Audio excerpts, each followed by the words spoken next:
The phone rang at 3:47 a.m., that hour when guilt breathes louder than sleep. I didn't answer it at first. I watched it vibrate on my nightstand, the caller ID empty. No number, no name, just a pulse, like a heart refusing to stop. Then the voicemail icon blinked. I listened. "Dad," a boy whispered. His teeth chattered through the word. "Open the door. I'm so cold." My lungs locked. My son died 4 years ago. I stood anyway. Old habits don't need permission. I moved down the hall, past the framed photos I never took down, past the room that still smelled like dust and regret. The porch light was off. Someone stood beyond the glass. Small, thin, hood pulled low, steam rising from his breath. I didn't open the door. I asked the question that felt like a prayer and an accusation.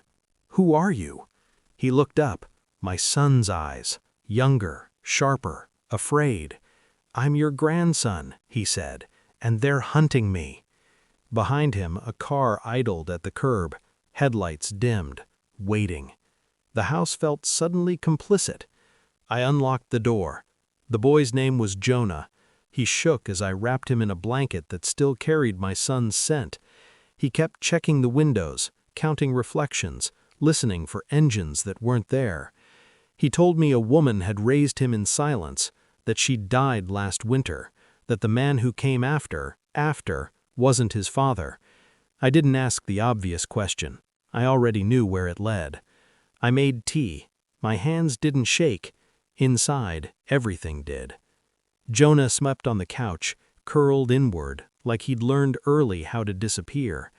I sat at the table until dawn, listening to the house remember things it had tried to forget. My wife, my late wife, had told me my son wasn't ready for children, too reckless, too broken. I believed her. I trusted the shape of her concern. But grief teaches you patterns. It sharpens the past until lies start to shine.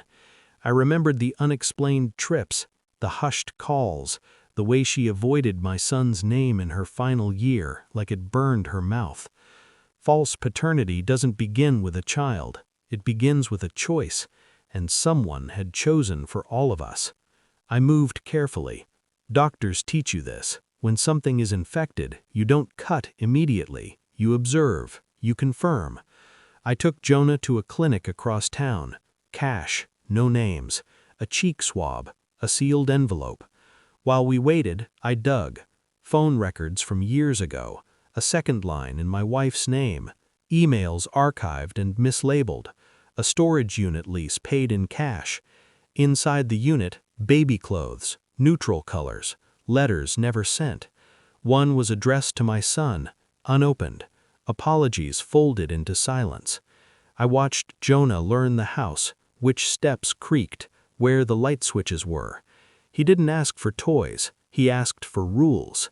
That's when I knew. Children raised in love break things. Children raised in fear don't. At night, a car passed slowly, once, twice. The third time, it didn't slow, it stopped. I called a friend, old, discreet. He checked plates, gave me a name. The man hunting Jonah wasn't a stranger. He was my wife's brother. Blood has a way of circling its own mess.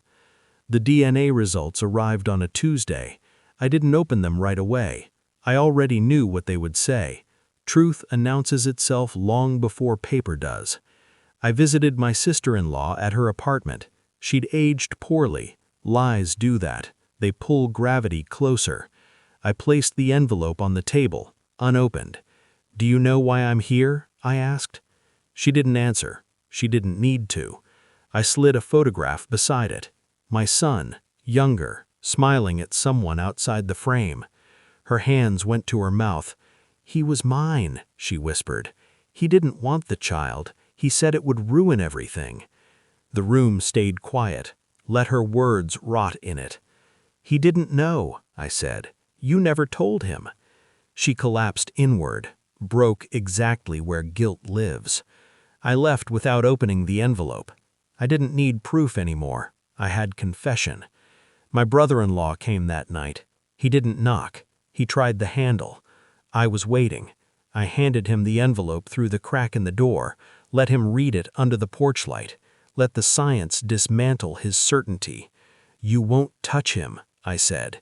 He laughed, too loud, too fast. "He's family." So was my son. I told him about the letters, the lies, the woman who'd used me as cover and him as a solution. I told him the truth had teeth now. Then I did the one thing he didn't expect. I called the police. Not on him, on myself. I reported a trespasser, gave a name, gave a history. I watched from the window as control returned to its proper place. Power doesn't need to shout, it just needs to stand still. Jonah stayed. The house changed. Not warmed, clarified. I taught him how to lock doors, how to listen, how to trust silence when it's earned. I sold the storage unit, burned the letters. Some truths don't need witnesses. At night, I still hear the phone ring, but now I let it. The past can knock forever. I don't open the door anymore.